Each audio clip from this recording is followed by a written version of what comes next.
I'm Erica Lukes, host of UFO Classified. For me, life isn't simply black and white.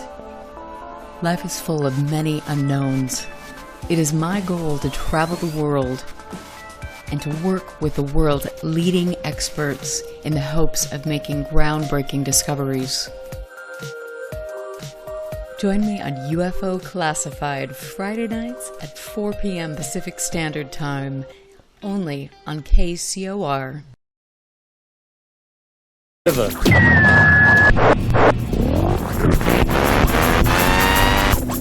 UFO Classified. UFO Classified. No more plausible deniability. Fact, fiction, or the truth. You decide. And now, the new voice of the high desert, the hostess of UFO Classified, Erica Lukes.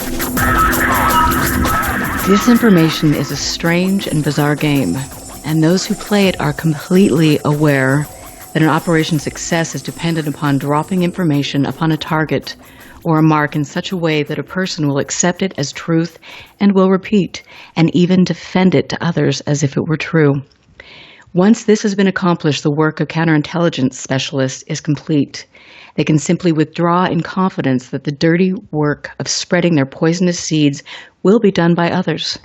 Those who want proof of how well the process works need only look at the Bennewitz case or the Aztec case. Every time one of you repeats an unverified or unsubstantiated bit of information without qualifying it as such, you are contributing to that process. And every time you do it, somebody in a need-to-know position sits back and has a horse laugh at your expense. Those are the words of Bill Moore. He was speaking in front of a very angry crowd at the MUFON Symposium in 1989. His story will be brought up tonight as we talk about Bennewitz, who was a man who began seeing things and wanted answers. Eventually, he was surrounded by people in the intelligence community. He eventually had a mental breakdown and passed away. So these are the levels to which people are willing to go to protect secrets. And if you think that this isn't happening currently in ufology, then you are gravely mistaken. And I encourage each and every one of you to make sure that you understand that people who have simply just emerged on the scene after 2017 with all of these great claims of being A, B, C, and D, that maybe perhaps they're not what they appear. And maybe it would be in your best interest to do your homework on each of these people who is attempting to steer the narrative. Unfortunately, we don't learn from history, but tonight I'm hopeful that I can give you more information and we can look back at some of these attempts to throw a shadow on a very important topic, to discredit good people, so on and so forth. My guest this evening is Jack Brewer. He wrote a book called The Greys Have Been Framed: Exploitation in the UFO Community, which explores the way deception and questionable ethics characterizing the UFO genre and distorting public perception of the UFO phenomenon. You can find that on Amazon. He is also an author on the UFO Trail, which is a blog dedicated to publishing credible information on incredible topics. I told you when he was on my show last time, it is amazing to me that I have gone from where I did a few years ago to now really actually finding a great deal of merit in people that I once would have called debunkers and skeptical. I am now really honored to know them and to have them give me guidance, to give us guidance so we can understand the games at hand. Jack, welcome back to the show. Thank you so much for being here.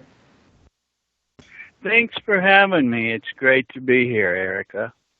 Yes, and you know that there has been a lot of stuff taking place, a lot of things shifting, and you know, I mentioned in the monologue that we're seeing this new group of people that have popped up on the internet who are attempting to rehash and bring up MJ-12, SERP, all of these things that, you know, we should have put the lid on a long, long time ago, but unfortunately that's not taking place. What are your thoughts as you're witnessing all of this?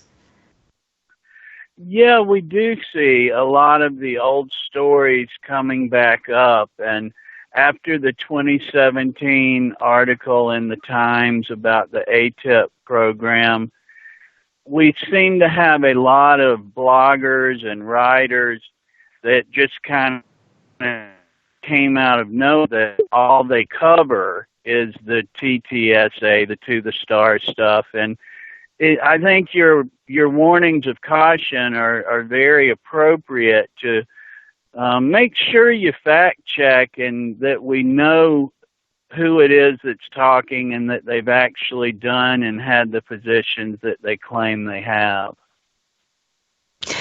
And that is something that we seem to not do. It's I'm amazed that we all work. Most of us do. We have jobs. We behave professionally on the job, I would hope. And then we get into the ufology nonsense, and it's like all ethics or professionalism goes completely out the window, and we are willing to believe anything, everything. And it's mind-blowing to me, and it's incredibly dangerous.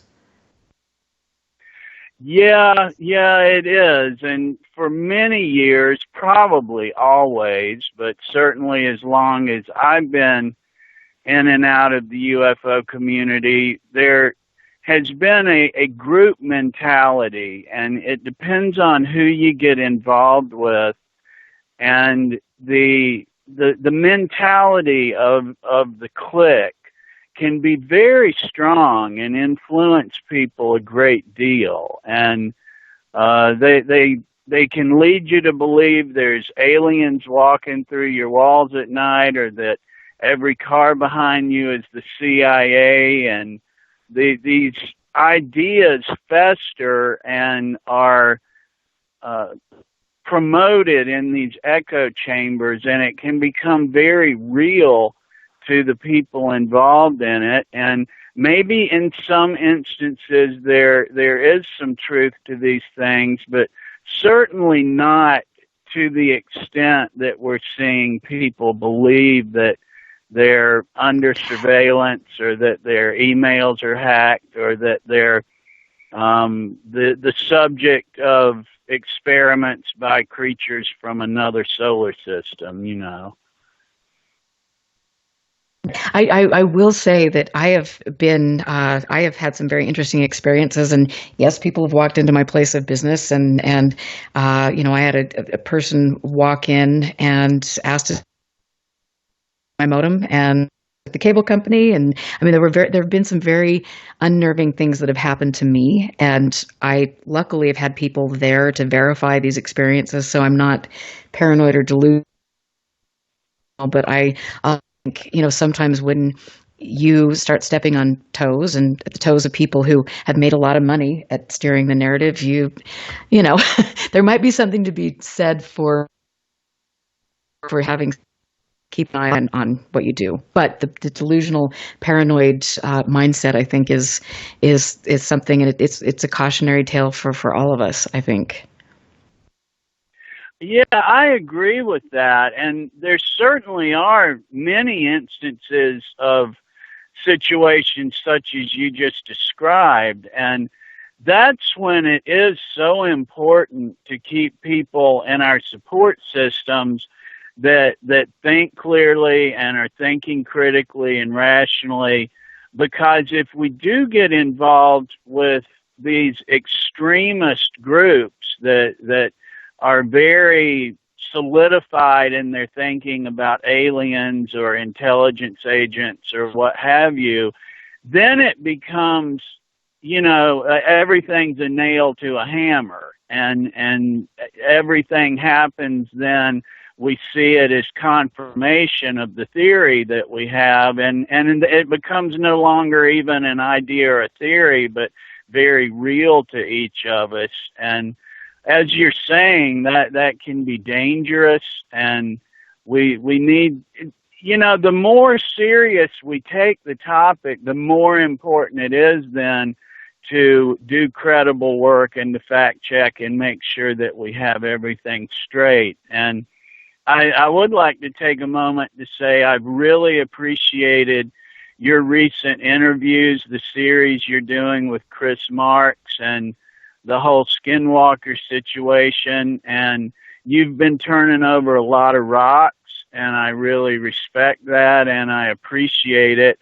And it takes a lot of courage, not just because of the blowback and the obvious problems like you're talking about you experience, but it also takes a lot of courage to keep reassessing what we think that we're working on and where we thought we were going with a story or a situation. And when you turn over those rocks, it can morph on you. And it takes a lot of courage to keep looking at the data and reading it objectively as compared to having that confirmation bias. And I know there's a lot of challenges in doing that. I can empathize with the challenges I think Chris Marks and his friends and associates might be experiencing, and I just really appreciate and respect the work you've done on all that.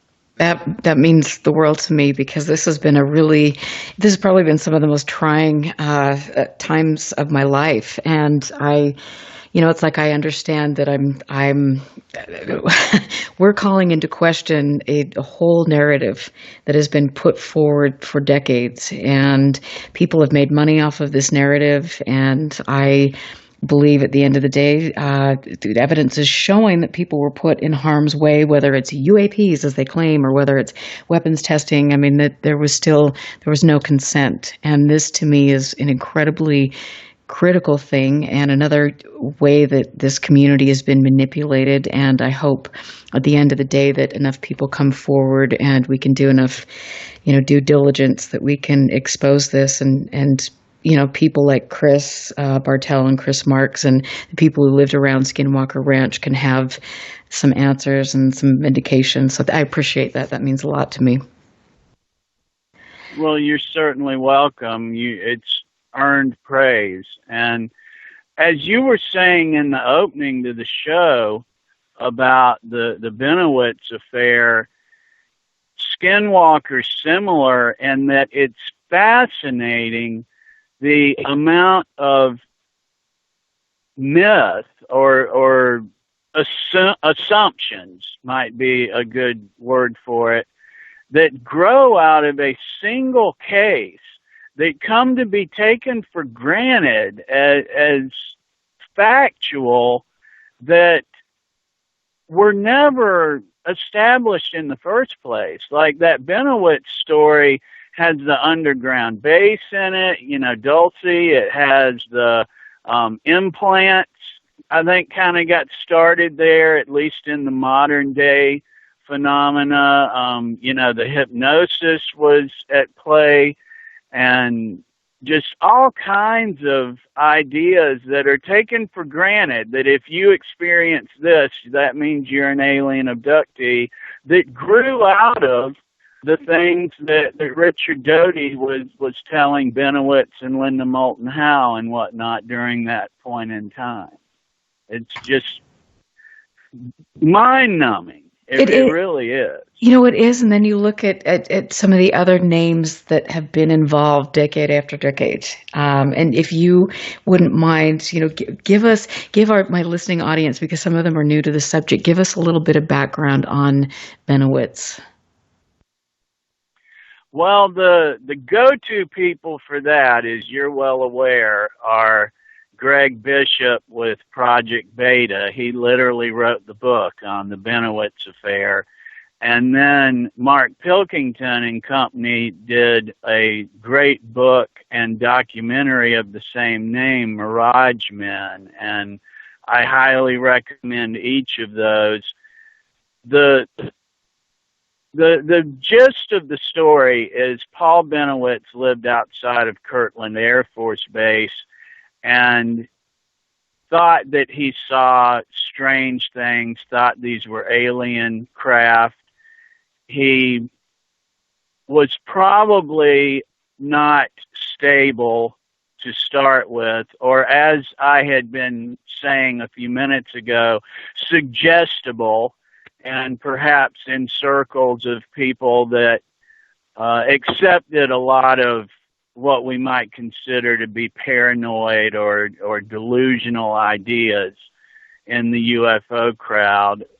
And he was concerned about these things he was seeing. And Richard Doty of the Air Force began visiting him, and according to Greg Bishop's book, Bennewitz became more and more believing that his suspicions were correct, because Richard Doty led him to believe this and told him he was doing important work and was acting as a liaison to the base.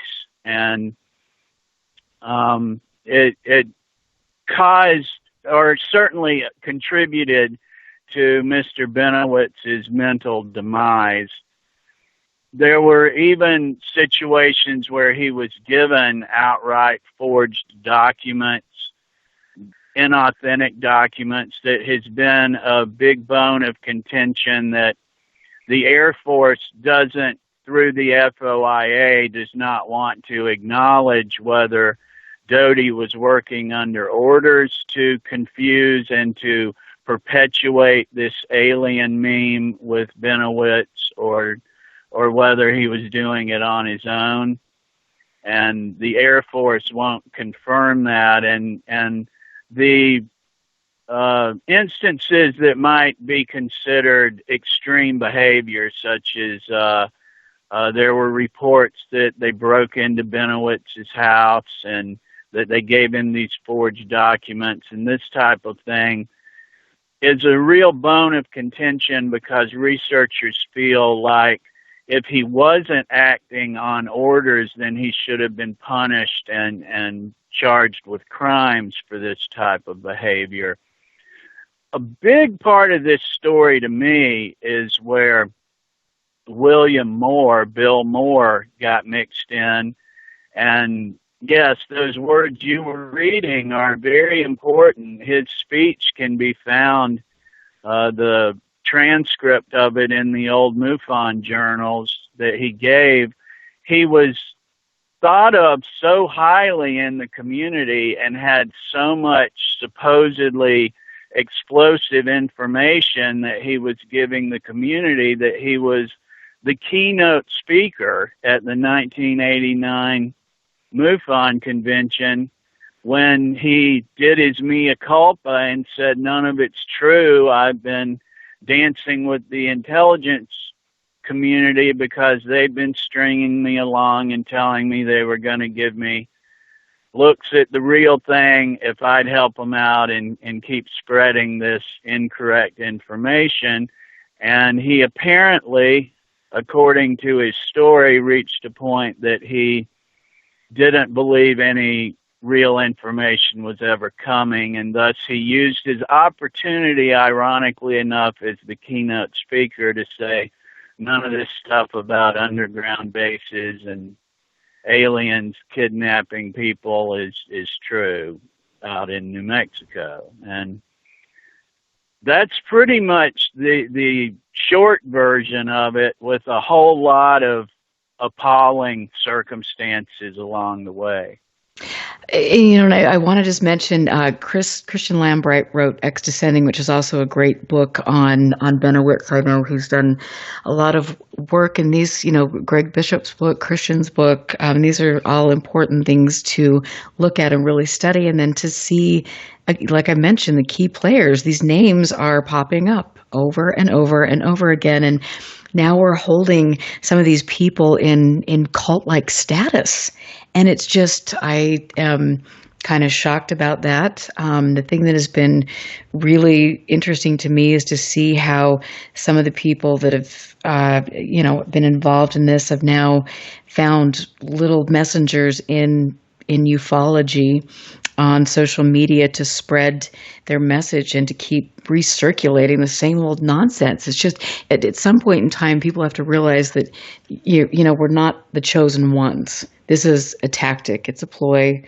I think what happened with Bennewitz is such a shocking and sad example of what can happen and what does happen. And we need to be really on top of our game and not assume that things have changed at all.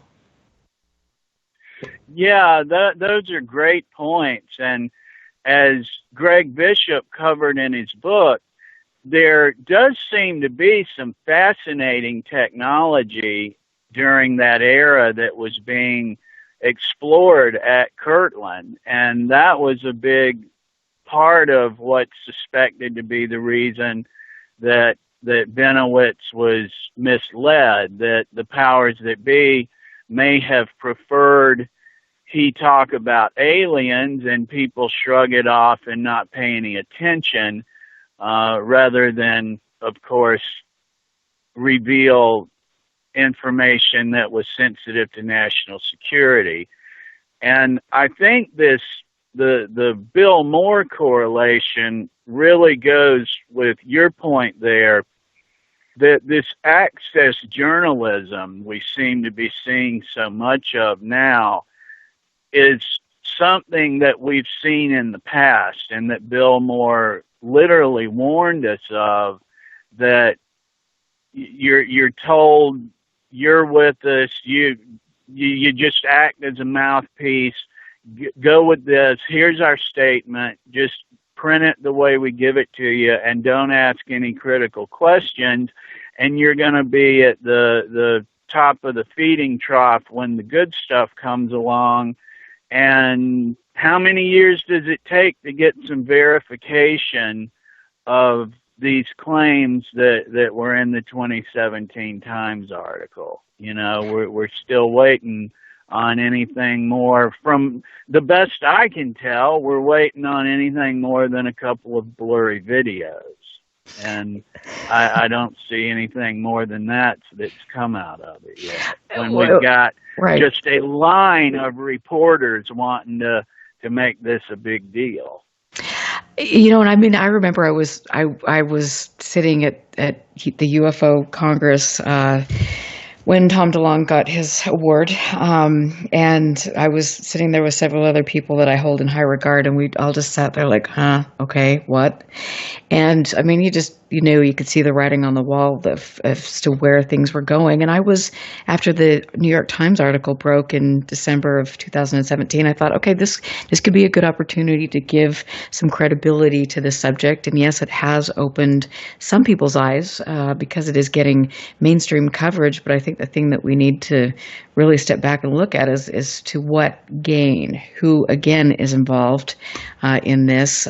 Can we look back historically and see the intelligence community or certain factions manipulate things for financial or political gain? And yeah, we can, and we have to learn.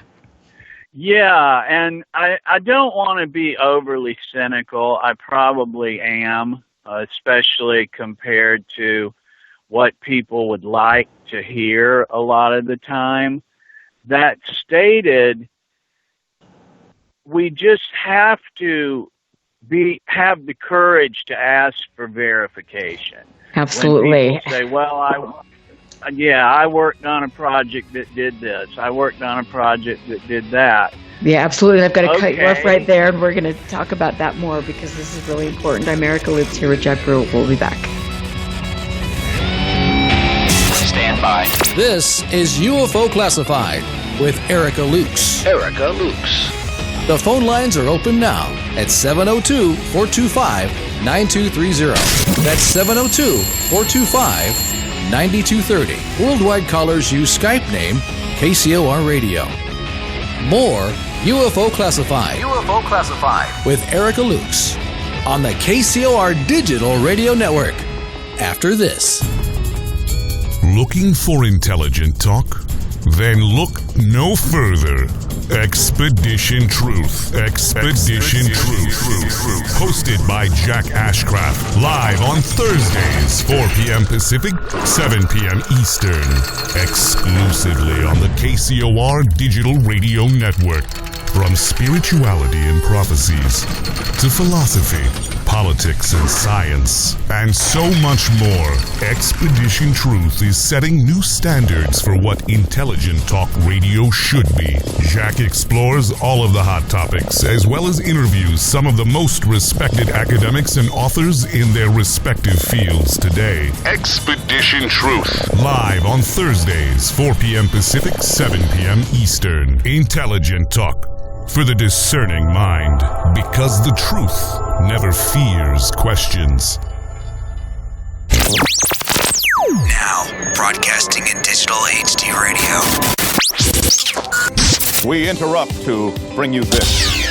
Would you like to advertise on KCOR Digital Radio Network? This is what I'm talking about. At a fraction of the cost of traditional radio advertising, why not? Tell them the good news. Whether you need to promote your next book, product, or service, we can customize a package for just about any budget. Finally, there is hope for the hopeless. Why limit yourself to a tiny local market when KCOR can brand you to the world? Here's all you do. Visit KCORradio.com or contact our sales department by email at saleskcorradio.com. We want it now! See the difference with us by letting us work for you. This ain't reality TV! The KCOR Digital Radio Network. Now you ready to go? It's showtime! Here we go, world. You're listening to the KCOR Digital Radio Network. Broadcasting from the heart of Las Vegas, Nevada. Their base is so large it has to draw most of its power from the nearby nuclear fusion plant. The future of radio is here and now. Immerse yourself in an epic journey through time where ancient mysteries unfold within a story of love and betrayal, as well as a battle of good versus evil in The Emissary Book 1. The reader's favorite gold medal award winner for Visionary Fiction 2019, the action and adventure of The Emissary continues in The Emerald Tablet, Book 2. The 2019's Bronze Medal Award winner, The Emissary and The Emerald Tablet by Tamara Veach and Rennie DeFazio are both available now on Amazon.com. Let your reading adventure begin. 1, 2, 3, 4! To the KCOR Digital Radio Network. I love the way it sounds. Love the music. Oh, I listen to it. The future of radio is here and now.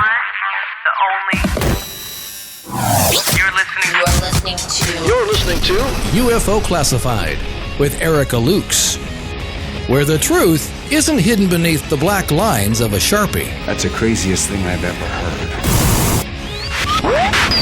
To be on with Erica, call 702-425-9230. That's 702-425-9230.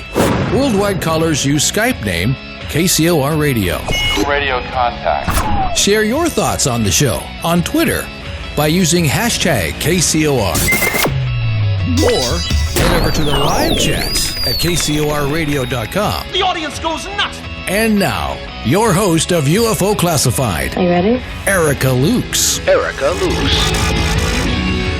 Welcome back to UFO Classified. You know that this is my favorite place to be on a Friday night. I love getting into chat and seeing all of my friends. You are very thoughtful and respectful. I have the best audience in the world, and all of you understand that there are games afoot, that this subject deserves to be looked at and studied with merit. And I can't stress to you enough that we are really in a critical time, and we're on the verge of losing history and seeing history actually be rewritten because of the power of the internet, because of the power of TV and all of these things. And we have a job to do. So I encourage each and every one of you, if you can, to definitely get my shows out there in the world and make sure other people are learning from the things that I've been through and witnessed. I don't want anybody else to go through what I have gone through to try to get to the truth.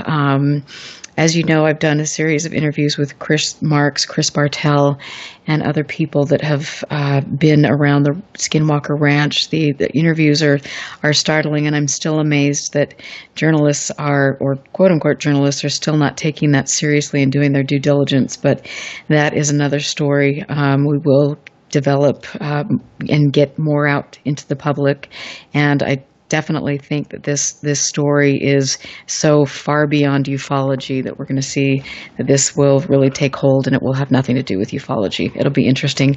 I am here tonight with Jack Brewer, who has been on my show before. He is author of The Graves Have Been Framed, Exploitation in the UFO Community, how appropriate. He has a lot of insight and information to share with us. And, some would say, I said that he was very skeptical. And now I appreciate his skepticism because he is concerned about the manipulation that we are seeing. And none of us deserve this. We deserve to be respected and we deserve the truth. So, Jack, thank you again for being here and giving us some information on Bennewitz. When we went to the break, you were talking about this new, access journalism that we're seeing where people are popping up and they're doing basically they're propaganda pieces. It seems so, yeah. It certainly has a power to influence public opinion. In sales, there's something called a TO that the salesperson will try to sell the product, and before the prospect leaves, they'll turn over or TO to their sales manager to give the sales manager a shot at closing the deal before the customer walks. And the reason they do that is because if you hear it twice, it has more weight. And so the more more places you see a story and opinion, the more believable it becomes. Just, it's why advertising works, why they'll spend the kind of money they do just to get a bottle of ketchup in front of you or something. It's just a matter of what we put in our senses. And in years past, it took a lot longer for a story to work its way through the community than it does now. It took months, if not years, and several UFO conventions and some books and magazines and articles.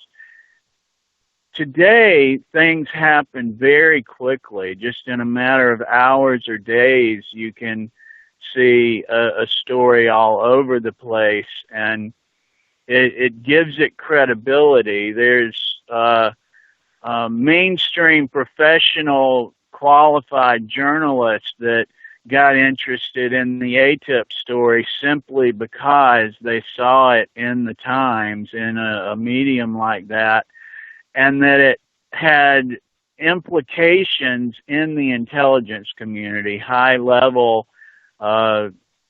more than low level, I'll put it that way, intelligence members that saddled up with TTSA, and that got some of our professional journalists interested. That's really fascinating. That it has that ability. And even then, the journalists that have put a critical eye to it and said, well, who's doing the testing on these metamaterials? The article itself said they had been tested. Now, 2 years later, you're saying that you're still testing them. What about these warehouses that were modified to hold material?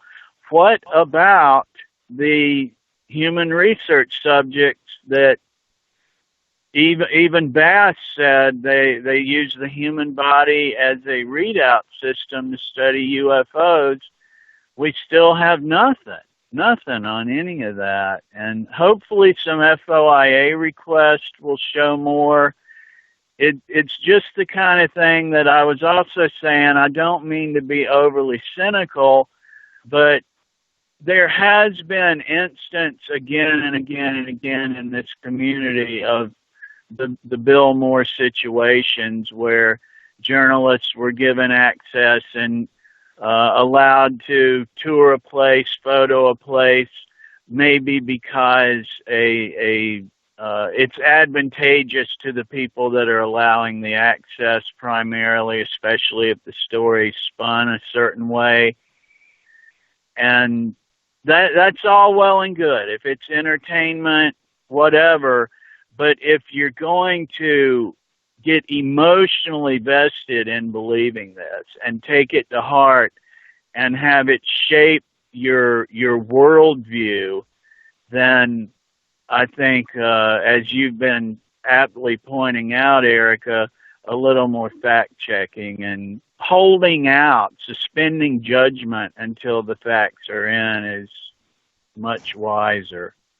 It is, and I mean, like I said, when I first got into this, I mean, I was MUFON's biggest cheerleader. I mean, it's like we were all in this together, and we're investing our money and our time, and I learned lessons, and I was kicked in the shins and kicked in the gut. I mean, I've learned so many lessons, and so one would hope, as you kind of have mentioned on the break, that some of these people will learn along the way, and it's sad to see people that come in this and are manipulated. I was too, but hopefully, I'm growing and I'm changing and I'm researching, and I'm not as naive as I used to be. And I hope that other people that are coming into this subject for the first time with, their eyes full of wonder will step back and ask some questions about it. And that's just good, productive way to approach this. Yeah, absolutely. I agree completely. And so, when you look at the Bennewitz story, and some of the other people were involved. I mean, there are members of the aviary that kind of flit around the outskirts. Can you give us a little information on some of those players that we keep seeing time and time again besides Richard Doty? Well, that's one of the things that I think makes Bill Moore such an interesting and important figure in all of it, is he claimed that there were members of the intelligence community interacting with him on a regular basis, and he and his associates gave them nicknames of birds, such condor, falcon, that kind of thing, and thus they became known as the aviary. He claimed, and researchers have, I think, more than Bill Moore claimed, I think researchers have established over the years, some of these people included possibly John Alexander was a likely figure. He certainly has come up again and again with Robert Bigelow and acted as spokesperson for NIDS when, Bigelow's organization, when they first started working at Skinwalker Ranch. We continue to see Hal Puthoff come up again and again. I was just reading more information about him recently, how you were saying earlier, this Serpo story keeps coming up. And for those not aware, it's basically a planet named Serpo. We had an exchange program where some astronauts spent years there, came back, big stories. None of it's, of course, verified, and it was an internet largely believed to be hoax. And some of the qualities of that hoax run consistently through Hal Puthoff's work and some other stories that are associated with Skinwalker and NIDS and Bass.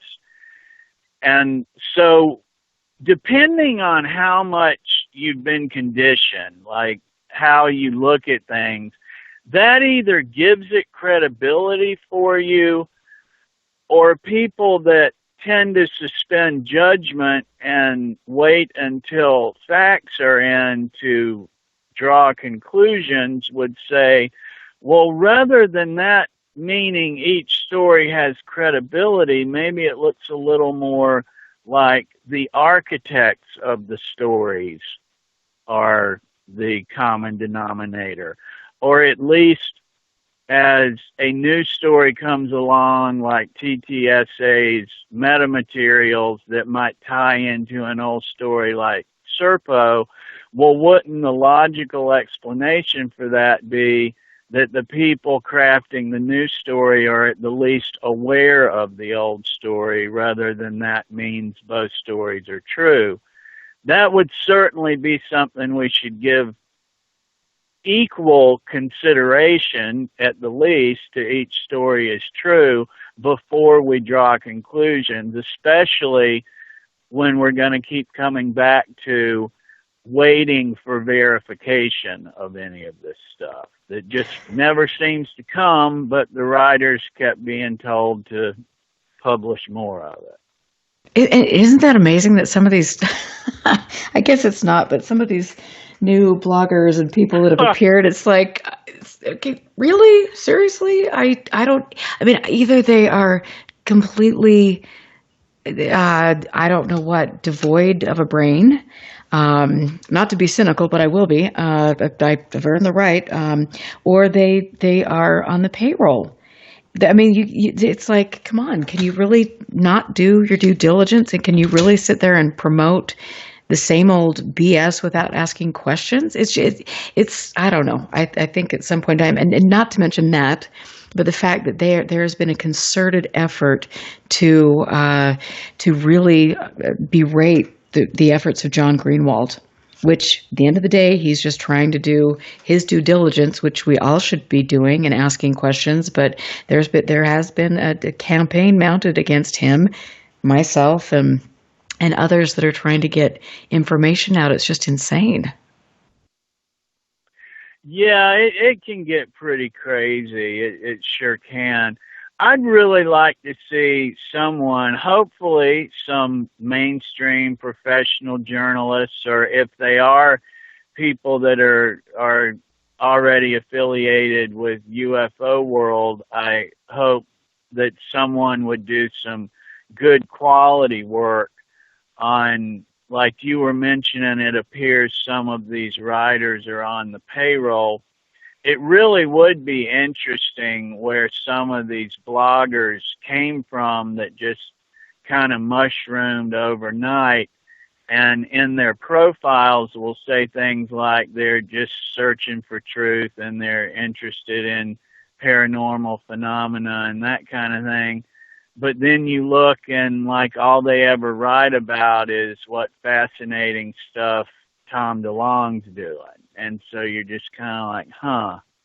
I mean, like, that's not even covering ufology or UFOs. I mean, why wouldn't you just say that you cover TTSA, instead of suggesting otherwise, or that you have a rounded view and variety of paranormal phenomena, when the only thing they ever write about is DeLonge and Elizondo and whatnot. So I would like to see somebody put some numbers to how many blogs like that there are out there, and where they came from and how they're sustained, and if that information is even available might be interesting. I think it would be too, and I know that there are, others that have been looking into this because, we saw this. I mean, this clearly started happening in 2017, 2018, and there were, very deliberate attacks. And one of the people that I'm going to just not mention, but I mean, there were screenshots of things that were on my personal Facebook page or my UFO classified page that were put out there in an attempt, I mean, it's clearly obvious, to try to discredit me through the words of somebody that is working on Bigelow's side. And it's like, oh, seriously? I don't know what the game is. I mean, obviously I know what the game is there, but at some point in time, people will be smart enough to understand that just because somebody claims they're A, B, C, and D, that doesn't mean they are. Just a thought. I know that's kind of scandalous, but I don't know. Yeah. I mean, you must have. Well, the thing too. Yeah, go ahead. Go ahead. No, you go ahead. Well, I was gonna say the thing too is, if someone calls your job into question, there's some really easy ways to deal with that. You know, I mean, if I needed to offer documentation of what a former position I held was, there'd be ways to do that. And when people don't, like Lou Elizondo, I don't know what he's doing. I don't claim to know what he's doing, but I can watch his actions and see that he talks a lot and doesn't offer verification. I have to wonder why that is. I was just speaking with someone today about another incident where if they won't reply to your questions, that in itself begins to make you concerned about the situation. Now, you know, maybe, you know, one email, whatever, you know, that's not what I mean. Not replying or not returning a phone call once in a while. What I mean is when there's a situation that's come up and people are questioning the circumstances and writers are contacting you and asking, what can we do about this? Do you want to give me some information, or can you answer a couple of questions for a blog post? And they don't. It would really seem like if their story was what they're presenting it as, they would want you as an advocate. You know, like it would seem like they'd want to give you that information, say, by all means, you know, help me get this out there so that everyone will know. And too often in ufology, we see people preferring to just be vague and not give specific details to stories that they brought up in the first place. And you know, and we could look at this situation, for instance. You invite me to listen to your interviews and come on the show and talk about them, and you ask me what my opinion of them is. That wouldn't appear to me to be someone that doesn't want these situations scrutinized. Where if somebody puts a story out there and I say, hey, this is interesting, can I ask you some questions about it? And they don't want to talk to me about it, that in itself is concerning, especially when what sources I can check aren't collaborating the story, you know, aren't corroborating the story and aren't helping support it. And we just see that all too often. And, you know, again, the underlying theme here is suspend judgment but verify before you accept something as a fact or truth, especially if you're building your self-image and worldview around it, as happens with these UFO sightings and seemingly paranormal experiences that are so personal and can be so important to our own sense of self even.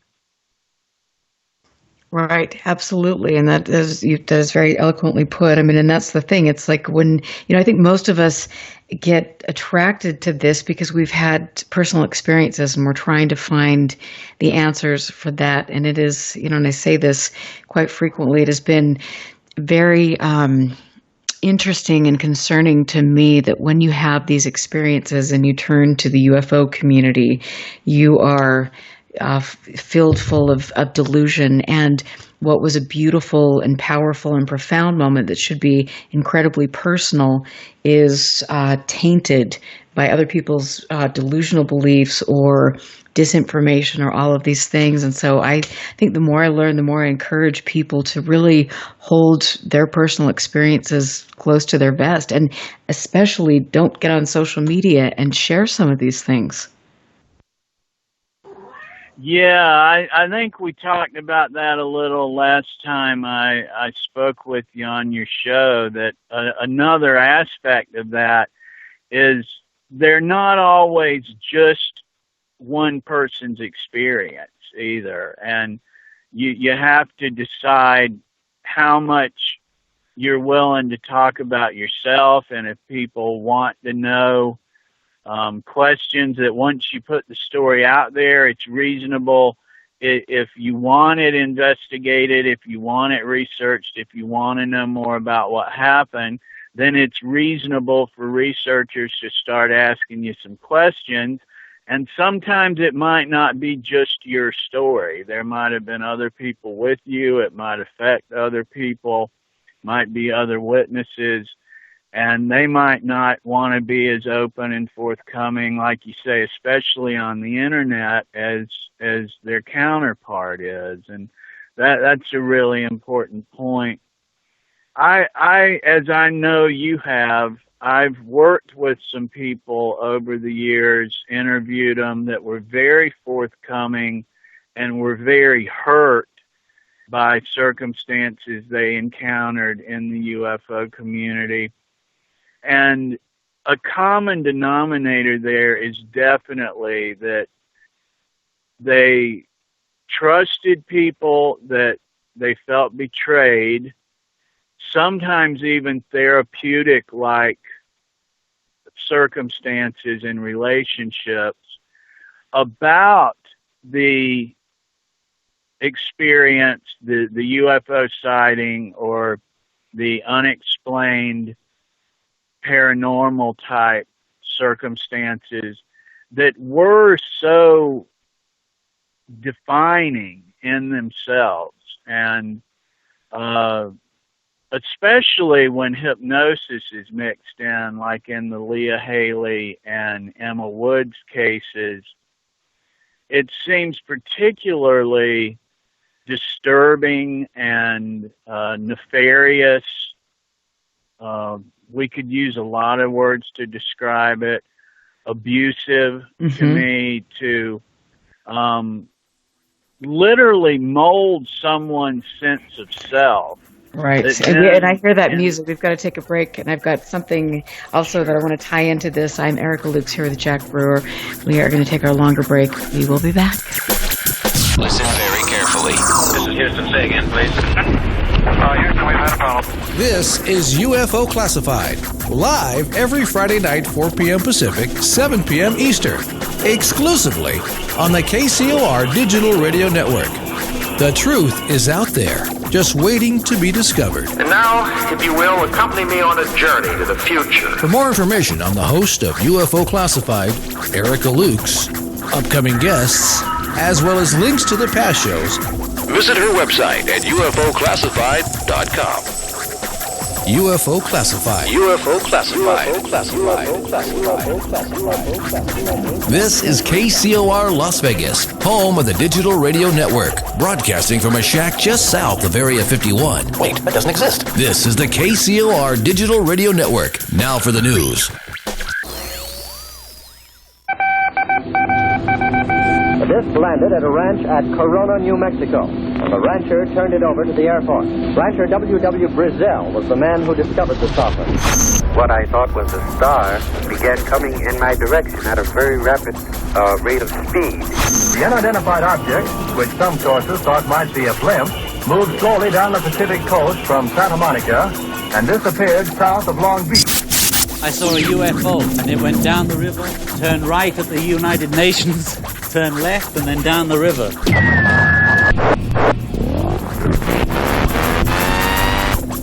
UFO Classified. UFO Classified. No more plausible deniability. Fact, fiction, or the truth. You decide. And now, the new voice of the high desert, the hostess of UFO Classified, Erica Lukes.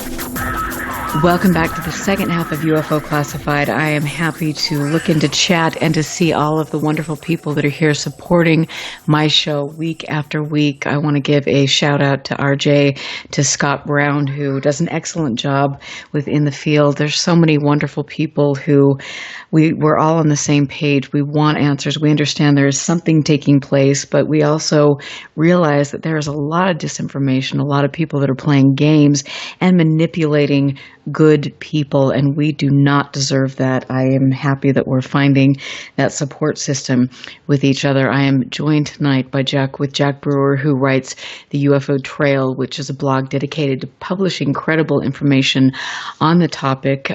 He also wrote a great book about the Greys having been framed, exploitation in the UFO community. Imagine that. This is real. It is happening. And right now, more than ever, we should be concerned about the fact that history is being swept up. All the data is being bought and sold to the highest bidder. It is disappearing. We are seeing history being rewritten by To the Stars Academy, the threat, all of these things that take our personal power away. I, for one, am not going to have that, and I think that we've got a lot of work to do. The Skinwalker Ranch expose that I am working on, that I will continue to work on, and I've gathered a lot of information that hasn't seen the light of day. That'll be interesting to watch unfold. But anyway, thank you for your support. Jack, when we left off, we were talking about some of the abduction cases, about Leah Haley and some of these people that have really, all of this is so mind-blowing to me. So please continue with your line of thought.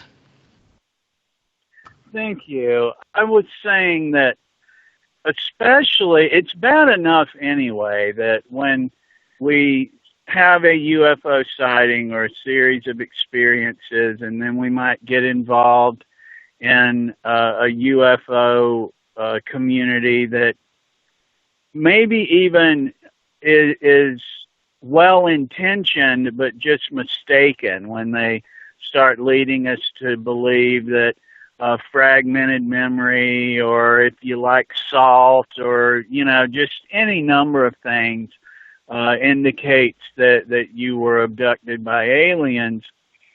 This can be an overwhelming thing in itself, especially when it means something to us. We take it seriously, but then when hypnosis gets involved as well, and is facilitated by people that are very much predisposed to finding alien abductions with their hypnosis subjects, there's an entire transference of ego and self, and a self-image, and what a person thought had been happening their entire life.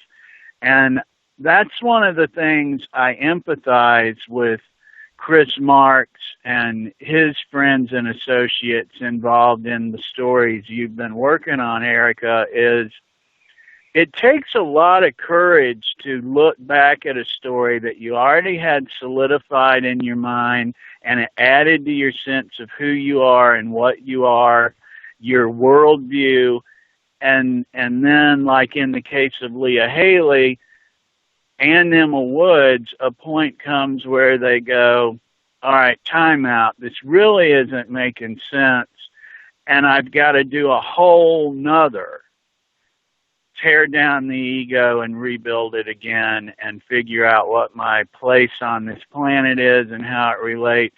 And then even what memories they did have when they started interacting with UFO people and hypnotists, that's all tainted now anyway. They can never go back to not having all these incorrect ideas in their head. And there's a lot of confusion, and there can be a crisis of identity, and it's really, it's a shame. It puts it mildly. It's abusive. It's really something that, as a community, we need to get a better handle on what we're leading people to believe about themselves and their experiences in their past. And thank you so much for mentioning Chris, because it has been a really interesting experience to watch both he and Chris Bartell go through this. We love Bigelow. We were out there doing this cool research. I mean, they were primed, they were pumped. And for them to gradually, through the release of documents, through talking to other people and looking at what they're testing now and the capabilities, to watch them go through this process, which has been very painful, I must add, and nobody deserves this, but I don't want this to happen to anyone else, and I know you feel the same way as well. And I want to mention here, when you look at some of this, you look at the John Carpenter affair, you look at the fact that MUFON very generously bought, they sold personal information to Robert Bigelow. And you also, look at the purchase of the entire MUFON database and some of these things. I mean, that leaves people who have had experiences that should be private, that leaves them very vulnerable, and that is unethical, to say the least, I would imagine. Yeah, that involved Leah Haley as well. She was a hypnosis subject of John Carpenter, and he sold the files of some 140 subjects to Robert Bigelow and NIDS. And at that point in time, John Schuessler, a longtime MUFON staple, was even sitting on a scientific advisory board for NIDS and Robert Bigelow, and never really did acknowledge that there was anything unethical about it or that there was a problem with it. That happened during the 1990s, and John Carpenter acknowledges that this took place and told me that he chooses not to call it sold the files. He says he was reimbursed for his time in making copies. Kind of seems like semantics to me, especially when people weren't informed of the transfer of the information. And when he was acting, as I mentioned earlier, as a therapeutic counselor to these people, it would be very betraying. It's hard. Honestly, it can be hard to even want to empathize, because it can be so painful to even empathize with what that must feel like. So I think a lot of times our initial response is to think, well, it wasn't that bad, or it's probably not like this guy's saying it was. And it's that bad, and is the kind of thing that a person will never get over, and just has to learn to deal with the rage and the fury and the sadness. And it doesn't just get better. You just have to learn to deal with that's how you feel about it. Yeah, exactly. And I mean, it's like with Chris, Marks, and Bartell, there was such a betrayal at multiple levels. And then to see some of these journalists, or whatever we're calling themselves, come out now and try to do this whitewashing campaign without really looking at some of the serious implications of what took place in the Uinta Basin is beyond belief. But and speaking of, I want to, because Chris Cogswell, actually the mad scientist who was formerly with MUFON, is on the phone, and I want to thank him. Jack, you wrote something about Chris and his efforts with regard to researching and digging into Bigelow. So Chris, I want to thank you for being here, and this is really cool that this is the first time that both of you have spoken. I love it. No problem. Thanks for inviting me on. I'm excited to get your message. I know. I mean, this is really wonderful, and I want to say that this, there was, Jack, I want to go back to what you've posted on your blog with regard recently to Dr. Jacques Vallée, because you had a couple exchanges with him, and one of the exchanges caught my eye because of the way he phrased things, as you know, the question of the use of ufology to camouflage various commando or social engineering operations is an old one. It is a subset of PSYOPs techniques that has been used for a very long time. He talks about the Virgin Mary, Cuba, much more. You have this on your website, UFO Trail. But what was your thought about this? I was disappointed that the doctor did not want to substantiate a significant claim that he made in his book, that he had a document validating that the CIA was responsible for simulating UFO abductions. So I was disappointed that he didn't want to disclose that further. That's the kind of thing we talked about earlier in the show, that if someone puts a claim out, you'd kind of like them to be willing to back it up. Now, that stated, there are some interesting aspects, of course, of Dr. Vallee's work, and there are some interesting aspects of this story in particular. This has been one Nick Redfern has been on for years, that involves likely, from what Dr. Vallee did say, Nick and I and some other researchers think he is probably referring to a now deceased man named Nedeljkovic. I probably am mispronouncing that, but Bosto Nedeljkovic or Nedeljkovic maybe.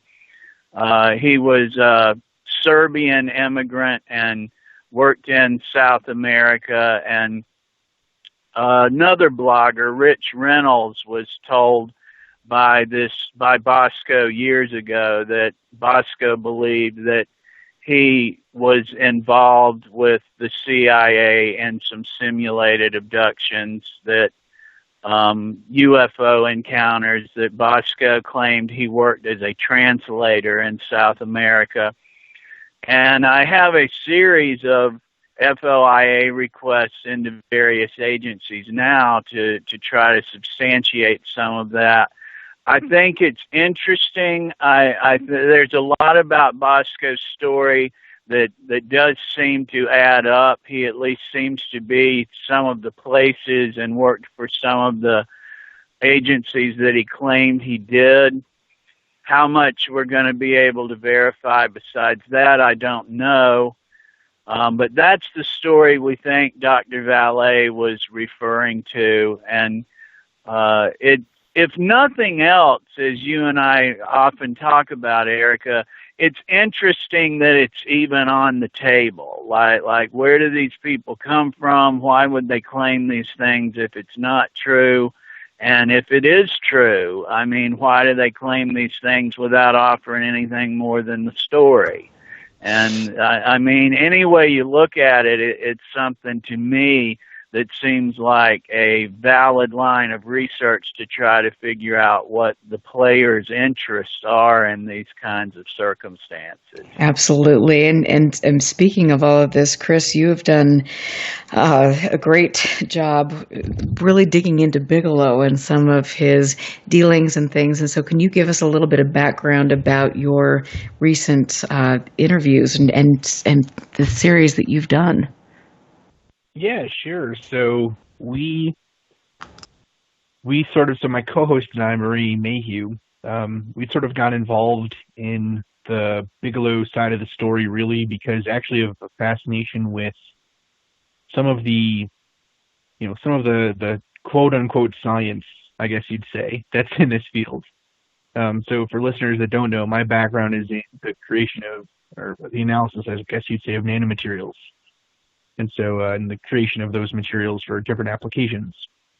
And some of those applications are very similar, or at least, well, maybe the applications aren't very similar, but some of the features and some of the structures and things are very similar to the claimed metamaterials and, other things that TTSA claims they have, and Bigelow previously claimed that he had, and, these parts that supposedly come from UFOs in some way, one way or the other. And so that was really what started our interest in the story was, first off, is there any truth to this? Is there any scientific reason to think that any of this could be possible or even plausible? Then, once that answer was kind of, once we thought we had an answer to that, or at least had some context around that question, the next part of that logically is, well, if there isn't anything to this, which is ultimately what we decided was the case, if there is nothing to this, then why was the government funding it? And why does it seem that a group like To the Stars Academy is interested in it today, right? Why would they pay money for this material? And ultimately that led us, if you follow the To the Stars Academy story, it just kind of marches continuously to Bigelow and kind of the ending of NIDS and the formation of BASS. And then kind of the transition of those groups and those people over to the Stars Academy, seemingly without the introduction or seemingly without the work of Bigelow being involved. But, it's sort of like saying, I don't know, it's hard to make the case that he's not, even if he's not involved on the day-to-day operations, he's sort of the initial chef. You know what I mean? He's the person that created the form. So it's kind of hard to separate him from that story of the modern day kind of UFO world in that sense. So really, we tried to go back to initial documentation and dig as deep as we could into this to see, again, well, who are these, how early did Bigelow start? When did he begin in the UFO world? Who was he working with at the very beginning? Has that list of people changed significantly over the years? And then at the point where he seemed to separate from the field, what really happened there, right? How did that happen? And so we spoke to a lot of people who are researchers and people that are in this. So that was kind of the way that it started, I guess. And so what were some of your discoveries? I mean, I know for me personally, when I first at Michigan MUFON a couple years ago, and I was, all about, cool, Bigelow's asking questions, and they're right under our noses, and rah rah. And now that I'm looking back at the story and some of the things that were put out there, and I am a little embarrassed about that, but you go through these bumps and bruises. What have been some of the biggest discoveries that you have made that have changed your opinion when you first started to now? Yeah, so really one of the first myths that we heard in the field about Bigelow's involvement in this stuff was that it was a personal tragedy that drove him to become interested in this, right? That it was the unfortunate death of his son that made him become involved. That's not the case. He was involved previously, and quite involved too. He was quite involved before the death of his son in some ways. Although, kind of his philanthropy and his giving money to causes increased afterwards. And the Bigelow family has done a lot of good, really, in some ways, in many ways in Nevada, and especially at the University of Nevada campus. So those activities kind of pushed forward, but really he had been involved previously in the 80s and 90s. So that was I think the first thing that was kind of interesting for us. The second thing was just how tied the story was to previous, I guess, incarnations or previous versions of the kind of metaphysical side of viewing the alien question or the UFO question. So we think today that, the UFO subject kind of has moved over time. And this is common with other, it's just common with things, right? Historically, there are trends, there are things that happen that kind of push things into certain categories. And so the UFO subject, if you read a case from the 1950s of what would today be considered a UFO case, they're talking about a very specific kind of interaction or a specific kind of ship type. And then the 60s, they're different, the 70s, and up until today when, all of the aliens that people see today tend to be, grays with big eyes and things. Bigelow's team has always kind of operated in like a 1960s story world where aliens are these psychic beings that can contact you, and they warp in and out of existence, and the ability to move things with your mind is possible. And it's a very 1960s, 1970s way of thinking about the world, and of thinking about quantum physics, and of thinking about consciousness itself. And that was kind of interesting too. It's kind of and even today in Through the Stars Academy's work, when you hear them talk about science, or you hear them talk about how they'll analyze these materials, it's very 1970s kind of scientific lingo. They're talking about microscopy and techniques that haven't been cutting edge for 30 years. So it's quite fascinating. It is, and I have to ask you before we go to break. Has anybody looked into the? And obviously he did renovations on structures that were supposedly housing metamaterials, or he purchased Skinwalker Ranch and then sold it for, a considerable amount more. What was our taxpayer money really used for? Because there could be a really good paper trail here, and perhaps that was on purchasing property. I don't know, but we might want to look into that. There are several ways that we could skin an onion, I would suppose.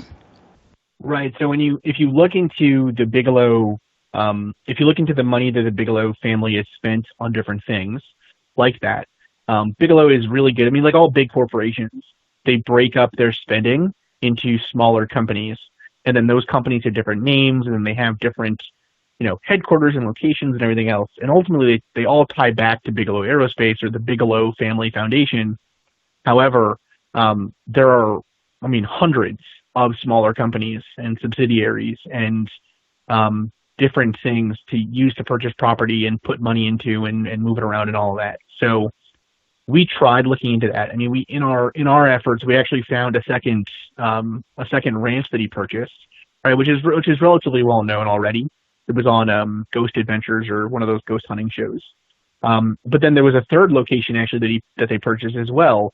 That's also in kind of an area of high strangeness, but not particularly known for that kind of thing. And so our hypothesis was, well, it would make sense that they would purchase control areas. Mm-hmm. Right. Yeah, and we've got to take a break really quick. I'm Erica Luke's here with Jack Brewer from the UFO Trail and Chris Cogswell, the Mad Scientist. We will be back. Stand by. This is UFO Classified with Erica Lukes. The phone lines are open now at 702-425-9230. That's 702-425-9230. Worldwide callers use Skype name KCOR Radio. More UFO Classified with Erica Lukes on the KCOR Digital Radio Network. After this. Here's what happened on the last episode of Three Guys, No Ties. Oh, next week, John Jackson Miller will be on the show again. He's got something new coming up he's going to tell us about. I had a guess, but I just don't know, so I don't want to say it. We can't say it because we don't know. No. All right. Three Guys, No Ties. Wednesday nights, 7 to 9 Pacific on the KCOR Digital Radio Network. Vegas, baby! Vegas' #1 source for talk and new music. How cool is that?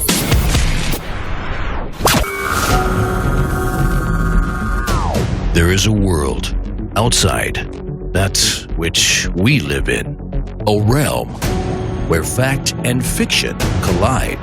The Paradigm Matrix. Hosted by Willie Miranda.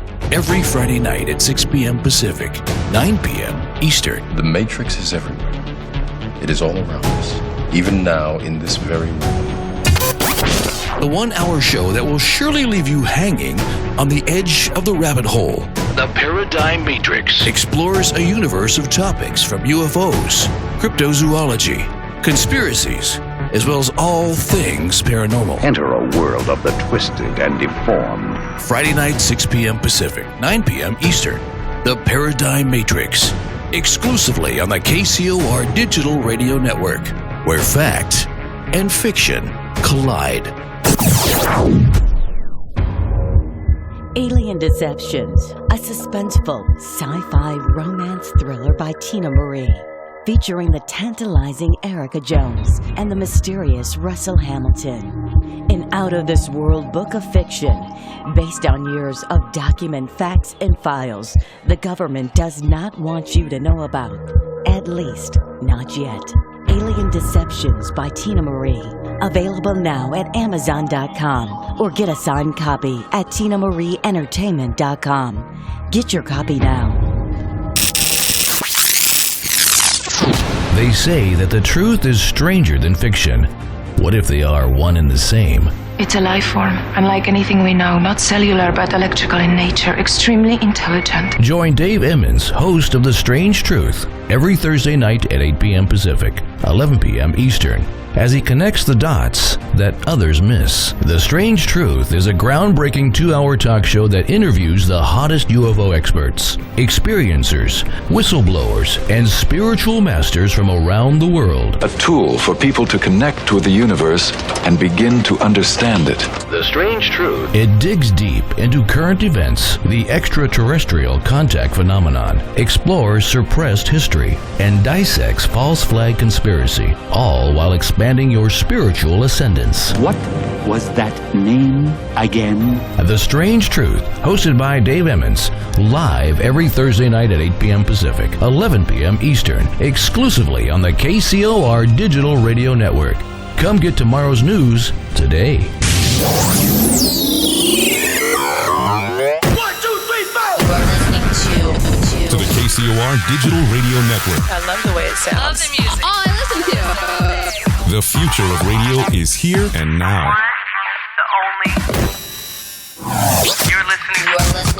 You're listening to UFO Classified with Erica Lukes, where the truth isn't hidden beneath the black lines of a Sharpie. That's the craziest thing I've ever heard.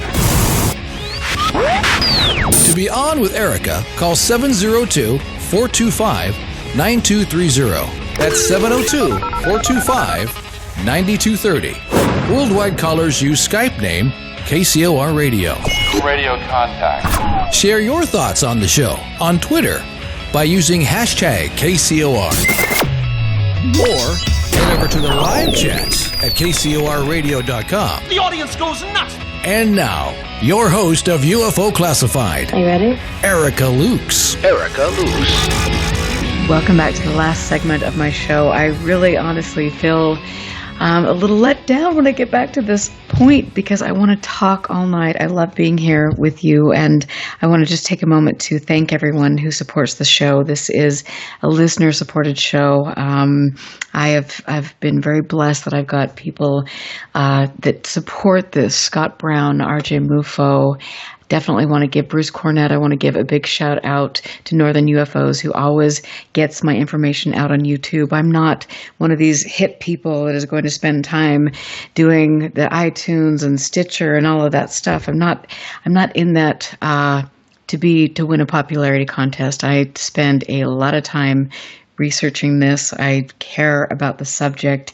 I'm very grateful to be here on KCOR, where Tina Marie does such an excellent job. And at the end of the day, if one of you understands the importance of the information I'm getting out, then I've done a good job, and I can look at myself in the mirror at night and sleep. Speaking of that, I want to just throw this out there. There are many researchers, well, not many, but there are a handful of researchers who have steered the narrative for decades. And you look at the aviary and you look at some of the names there, and I want to, especially given what's happened with the Skinwalker Ranch narrative, I want to ask all of them, now that you're getting towards the end of your career, you're getting older, how can you look at yourself in the mirror and say that you've done the best you can when you have muddied the waters, when you have put people in harm's way, when you've let people become test subjects, when you have done all of these things? Please tell me. I would love to know what you've done to further this topic, because in 50, 60, 70 years, I'm not seeing any significant contributions that have been made by any of you. And I'm going out there, I'm saying that tonight. So, I know that's going to stir up some feathers. People are going to have something to say about that, but it's true. I want to make change. My guests tonight are holding a fire to people in this subject where we want the truth. I am joined with Jack Brewer, who has the UFO Trail, and Chris Cogswell, who is the mad scientist who was with MUFON and had the same type of experiences that I did, who has gone on to ask some important questions. But anyway, thank you, gentlemen, for being here. I appreciate the fact that you both, go out and you want to push this and you're not concerned about what the popular faction of ufology has to say. Good on you. Thank you. How was that? What can I say? I'm passionate about this, but oh Lordy. But Chris, I mean, you were talking about like the 70s type of jargon. You were talking about the Bigelow family and some of these things, and it's been interesting to break down the Bigelow myth, which I think there's been a big myth. It's, when you look at the Glassdoor reviews of Bigelow Aerospace and some of these things, you find that it's his company is not as, there are lots of faults in that. People who work there are voicing concerns, different things. So, I mean, how much of this narrative has been stirred up, and how much of this has been a marketing and promotional campaign? Well, what I think is honestly kind of almost tragically funny, or ironic, I guess, in this case, is the fact that, if we just separated the UFO stuff for a moment from Bigelow's story, his personal story is fascinating and, just amazing. I mean, the man, I mean, not to, we can't take away from him the fact that he really did in some ways pull himself up. His father was successful as a sort of did like carpeting and things like that, and his father was working in Las Vegas, and but his father died when Bigelow was pretty young. Bigelow was just entering college when his father was in a plane crash, and then Bigelow went to college, and they had their child and him and his wife, and then he really did kind of take that starting pad that his father created for him in some ways. Like the son of any person with a business in the family or whatever, he kind of took that and he ran with it, and he really did make something out of himself. You know what I mean? He started off with these kind of high risk properties, and then turned them into these places to stay and whatever, and turned it into a hotel empire, and then, is in space. He has stuff in space right now. I mean, it's an amazing story. But then you have this other part of the story, which is he's, really just from the skeptical side, which is really the side that I come from on these subjects, he's either spent a tremendous amount of money, of his own money and time and effort, on information that he can never put out there, so it might as well not exist, or information that doesn't exist, right? He's either spent money on a subject that has no basis in reality, and then he's wasted the money, or he spent all this money for answers that ultimately are valueless because he can't do anything with them, right? I mean, there's a saying in the sciences. Well, but I mean, it's sorry to cut you off, but I mean, maybe this guy is just such a shrewd businessman. He's promoted something and in the and to make money. I mean, well, of course, right? I mean, there's always that part of it is always true, right? He's definitely been such a shrewd businessman and everything else, and maybe he's leveraged that information in some way to help him make money, right? I don't think you can discount that at all either, right? But to me, it's just such an interesting part of the story, right? That just to think that this person gets so close to these answers that he's been looking for potentially, and if he did find anything, he can't tell anyone anyways. So the answers might as well not exist, right? The saying in the sciences is you either perish, you publish or perish, right? If you find the cure for cancer and don't tell anybody about it, then who cares if you found the cure for cancer, right? The value in that information is using it in some way to change the world, right? So unless Bigelow found a crashed UFO someplace and used it to back engineer a patent that he bought from NASA, there's no evidence that he found anything, right? And that's the other part of the story, is that, right, like you said, he is a shrewd businessman. You would imagine that if he did find something, he would use it in his business in some way, right? He's got these modules out on the International Space Station from a partnership that he developed with NASA using technology that NASA decided was too costly and too out there to ever work. He purchased those rights. He started working with that scientist, and that's how his what he calls the beams, which is funny because of Billy Meyer's beam ships.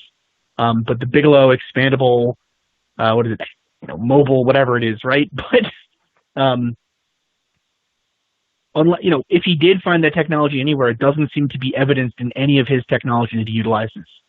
He has no wild patents for things. Right. He doesn't seem to have any funding for laboratories or things outside of the work that he's put with Puthoff, but that's been going on since, again, like the 90s and has never really gone anywhere.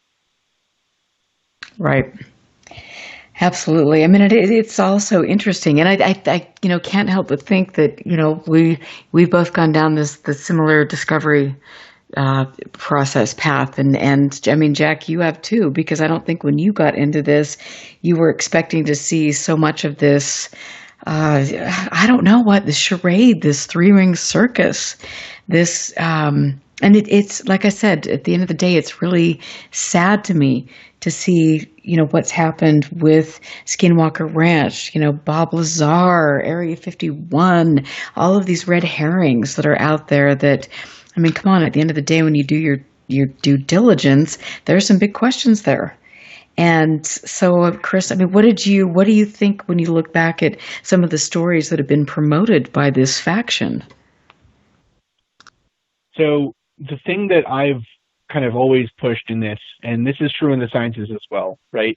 There's a book by Kuhn called "On the Structure of Scientific Revolutions," and it's kind of become a very popular philosophy of science book. But it basically, the thesis boils down to science doesn't change with discovery; it changes with the changing of the guard. Right, so a generation of old scientists retire or pass away or whatever. They hand the reins of power over to a younger generation, and that's when change occurs. That's true in other fields too, right? It's true in our lives. This kind of appears to be, this old guard has had a very 1970s way of looking at this story, and even today. That the 1970s aspect of it, the 1960s aspect of it comes back every couple of years as these stories reemerge. And like you said, Lazar has come back. The alien autopsy video has come back. Serpo has come back, right? Right. These wacky things keep coming back. And the reason, I think, is because the old guard has not ever truly decided to give up on the reins.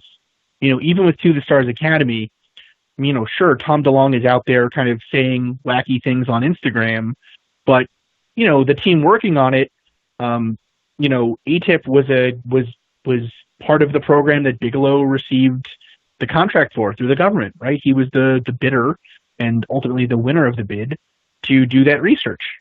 It's the same people. Puthoff's involved. Eric Davis is involved. It's the same people over and over again. And so when people wonder, well, why do we keep getting the same answers? Or why do we keep getting the same results? We have the same people doing this stuff, right? If a plumber came and couldn't fix your toilet the first time, you wouldn't call them again 3 months later hoping that they had learned something new. You'd get a new plumber. In some ways, that's what's happened here. We've asked the question. They have yet to produce results of any kind. A couple months later, we ask them the question again. That's brilliant. And that is so true. It's like you hit it right on the head. It's like the same people in the same positions giving off the same stuff and nothing has come of it. Just like MUFON after 50 years. Right. And the thing is that too, right? I mean, if we, again, I'm highly skeptical of everything, all of this stuff, right? I've been a skeptic since I got into this, So for me, though, the idea or the interesting point of this is that in terms of the hard sciences, this is an interesting field I think there is interesting data to collect and things that we could learn from this. And you cannot rule out the possibility that there are extraterrestrial intelligences out there, right? It's almost a statistical impossibility that there wouldn't be some other form of life out there in the universe. The challenge is, even if, UFO believers want to say that this, we have to take it being true as a first, as kind of a first theory, or as a first statement of fact, right? We must say or suppose that these are true, these are really happening, and that's where you start from. But really, if you look at the history of metaphysics, of the philosophy that deals with trying to learn things about the awesome and the far away from us and far away from human endeavor, or even consciousness, human knowledge, you cannot presuppose that the thing exists in the first place, right? Even in philosophical treatises on the existence of God, you can't just suppose outright, well, God must exist because I, think God exists. That's not how it works, right? There is very strong metaphysical, I would say philosophical tradition that would support a lot of the ideas in the UFO circles, and there's a lot of scientific data that supports that something interesting is happening here and something worthy of investigation. The problem, I think, is, again, we've started always from this same viewpoint that's been pushed by the same couple of people. And like you said, it's the viewpoint that MUFON's had. It's the viewpoint that groups like NIDS has had. It's the viewpoint that, all of these TV shows and all these documentaries and everything else presuppose from that same starting position. And so it's never moved forward in any significant way. We have to break away from that paradigm in some way. And, it's bound to happen in our lifetimes. But, I don't know how. It's just like you said, seems like wasted time, right? There are things that people have learned. Bob Lazar is even if you think there could be a potential smidgen of truth to the Bob Lazar story, pragmatically, from a point of view of learning something new about this subject, his story is useless, right? There's nothing more you can learn from Bob Lazar's story, because it's going to be useless to argue that fact, because the only evidence we have for it is the documentary claims of one person. So you can't learn anything about that. Right. Yep, and then you also have to look at the fact that he was potentially involved in a murder investigation and different things. I mean, there's some very interesting facts about, that whole thing when you dig into it, and those are things that people tend to overlook because they're trying to hold these people in this cult-like status. And, I mean, come on, it's absolutely insane. But yeah, I don't know. I mean, Chris, what do you think at the end of the day? Do you think that there is a potential that people like Bigelow or some of these other players could be using ufology to do things that are much more covert, perhaps potentially weapons testing? So, I mean, we know from, the reporting of, again, the only press Bob Bigelow has ever received is good press, because the only interviews he ever gives are ones where he thinks he will be given in a positive light. Like any shrewd businessman, he's been very good at moderating his image in the public, face. So it's hard to know exactly, but even some of that reporting from those positive reporters who tend to skew his stories in a certain light, have come out and said, they were testing the body as a biological readout system for these things, right? It would seem to be, at the very least, it would seem to be unethical that people were being tested on without express consent being given. You can't be you can't, it would be unethical. I think everyone listening would agree that it would be unethical if, when you bought a new TV and the terms of service came up and you scrolled down to the bottom, you said, I accept the terms of service, that then a year later you found out that the TV manufacturer was doing a test on you, right, during the lifetime of you owning the TV, where they were, flashing colors at you or something while you were watching television to see what effects it would have, what health effects it would have on you, right? That would be unethical. You gave consent, kind of, by agreeing to the terms and conditions on the TV, right? It was in the legalese in that document. However, you did not give informed consent. You did not say, I understand I'm going to be part of a study. I understand that this is data that's going to be used to test something. I understand that there are risks involved, etc. it seems from the reporting that you've done and there's just the information out there that something unethical of that sort might have been going on at Skinwalker Ranch. So I don't know what was being tested. However, I think that regardless, it's probably not great that government money was used to run tests like that. if it was used in that way. And regardless of that too, I mean, even if you believe in this subject, right? I always like to kind of think about it as the government was funding the whole story of Skinwalker Ranch seems to scream crony capitalism. Mm-hmm. Bigelow gets this contract after talking to his friend Harry Reid, who helped influence these other senators. They create this program for Bigelow to study stuff that he would have studied on his own anyways. To study crazy theories in the desert with all his friends, right? It's wild to think that your taxpayer dollars went to help fund that. And even if you believe in this stuff, it should be infuriating to you that the fruits of that research may never make their way in any way to benefit you.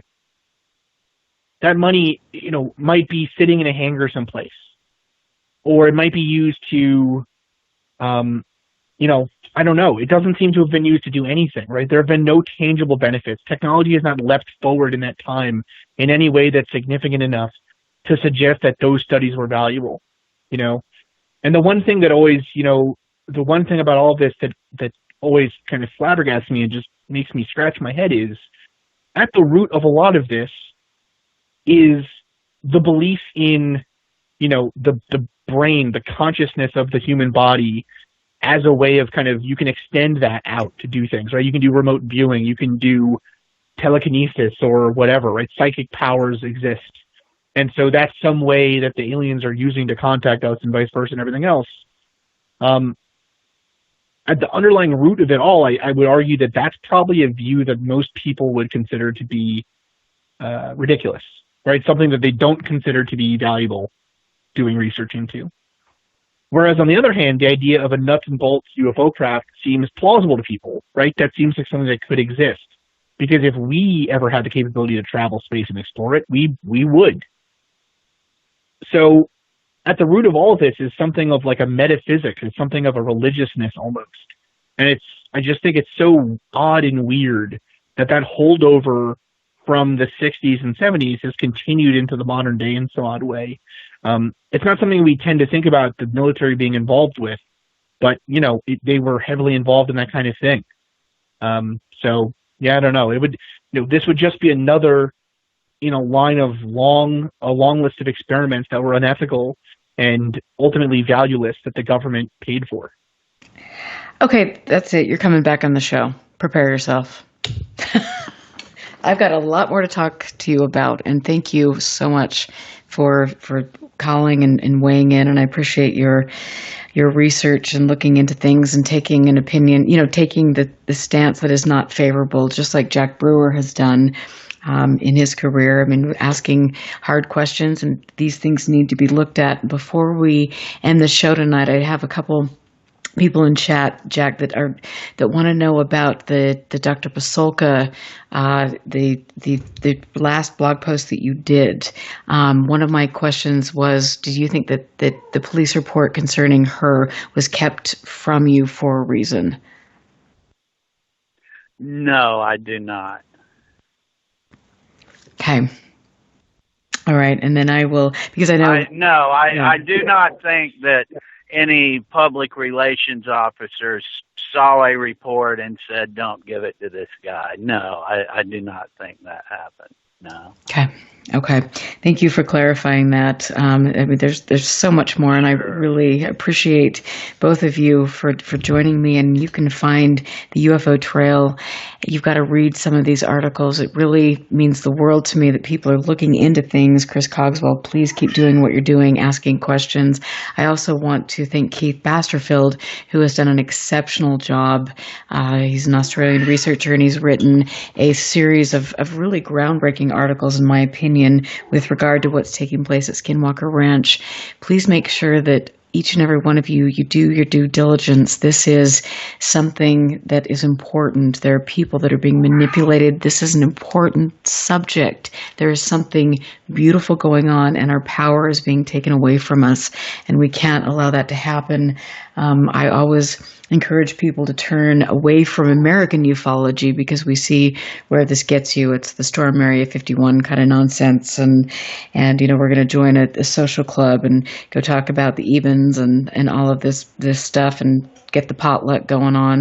There's more to that than this. This subject deserves respect. I want to thank Jack Brewer, Chris Cogswell for being here tonight. Stick around for Willie Miranda, who is up next on the Paradigm Matrix. He is interviewing Alexander Petrikov. That'll be a great show. Thanks so much, Tina Marie. Thanks so much for all of you for being here. Stay vigilant. Make sure you understand the games are afoot, and I hope you have a wonderful weekend, and we'll catch you next week. Listen very carefully. This is Houston. Say again, please. Houston, we've had a problem. This is UFO Classified, live every Friday night, 4 p.m. Pacific, 7 p.m. Eastern, exclusively on the KCOR Digital Radio Network.